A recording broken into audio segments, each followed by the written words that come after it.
तो मल्टीप्लिकेशन में नेक्स्ट जो टॉपिक है वो हम पढ़ने वाले हैं मैजिक विथ 11। जैसे हमने मैजिक विथ 9 देखा था, उसी तरह से मैजिक विथ 11 है कि किसी भी नंबर को जब हमें 11 से मल्टीप्लाई करना होता है, ठीक है, तो हमें कुछ नहीं करना है, उसकी जो एडिशन है वो बीच में लिख देनी है और आगे पीछे वही नंबर लिख देना है।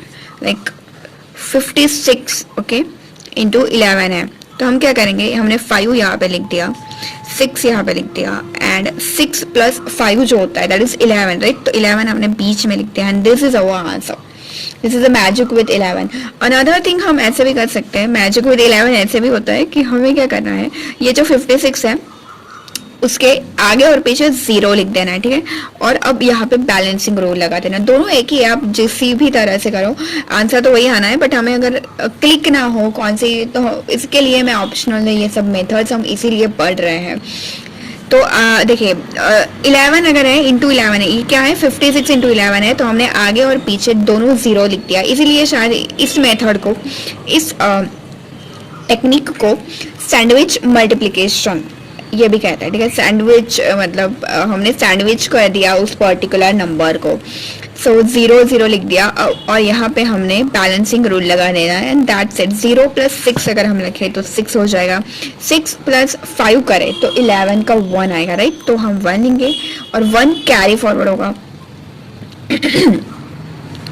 5 प्लस 1 6 होगा ये, और ये 0। इनकी मल्टीप्लिकेशन 11 है बट 11 का हम 1 लिखेंगे, 1 जो है वो कैरी फॉरवर्ड होगा, आई रियली वेरी सॉरी। तो ये 6 1 6 इस तरह से होगा, ठीक है। या yes this is the answer and this is not our answer, ठीक है। तो हम देखिए क्या हो रहा है यहाँ पे। यस यहाँ पे रह गया था वो कैरी फॉरवर्ड लेना रह गया था, दिस इज लाइक दिस, ये इस तरह से है और हमारा ये जो 1 है वो कैरी फॉरवर्ड होगा और ये 6 1 6 हो जाएगा, ठीक है। तो होता है, सभी के साथ होता है, ठीक है।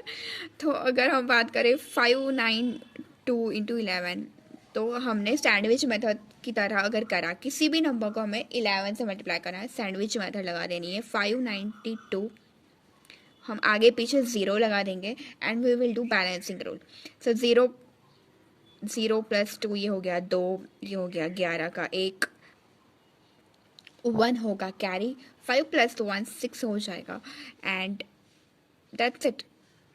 नहीं 5 प्लस 6 9 प्लस 5, 1 मिनट, ये कितना हो गया 2 1 11, ये 5 प्लस 9 प्लस 1 ऐसे होगा, ये 15 होगा आई थिंक, 15 और ये कैरी 1 होगा, ओके और फिर 5 प्लस 1 विच इज 6, तो 6 5 1 2 6 5 1 2 इज अवर आंसर। मैं रैंडमली ऐसे ही कोई भी नंबर्स लेती हूँ, ठीक है। तो आई जस्ट होप कि जो आंसर्स है वो सही है और सही ही होने चाहिए। तो 5 6 5 1 2 इज अवर आंसर, ठीक है। 39 इंटू 11 अगर हम ले लें तो 3 9 के आगे पीछे हम 0 सैंडविच मेथड हम लगा लेंगे एंड 0 प्लस 9 हमारा 9 हो जाता है। 9 प्लस 3 की बात करें विच इज़ 12 का 2 लिख दिया हमने, 1 कैरी होगा and this 3 plus 1 plus 0 which is 429 is our final answer.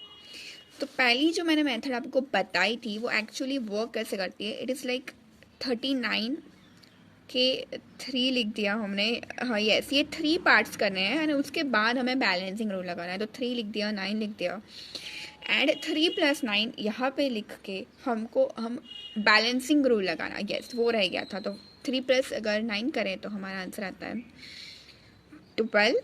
तो देखिए वो वही हो रहा है, यहाँ पे भी हमने 9 लिख दिया, 2 का 2 ही रहेगा और ये जो है इसको हमें यूनिट डिजिट में कन्वर्ट करना है, इसीलिए ये सिर्फ ये 1 जाएगा बैलेंसिंग रूल में, ठीक है। क्योंकि यहाँ पे 2 डिजिट तो आने नहीं चाहिए, आना चाहिए सिर्फ 1 डिजिट, तो 1 ये जो 1 उसका क्या होगा, तो इसीलिए वो कैरी फॉरवर्ड हो रहा है, ठीक है। सो ये 3 प्लस 1 429, तो अगेन हमारे जो आंसर है वो सेम है। तो this is what the magic with 11 is all about.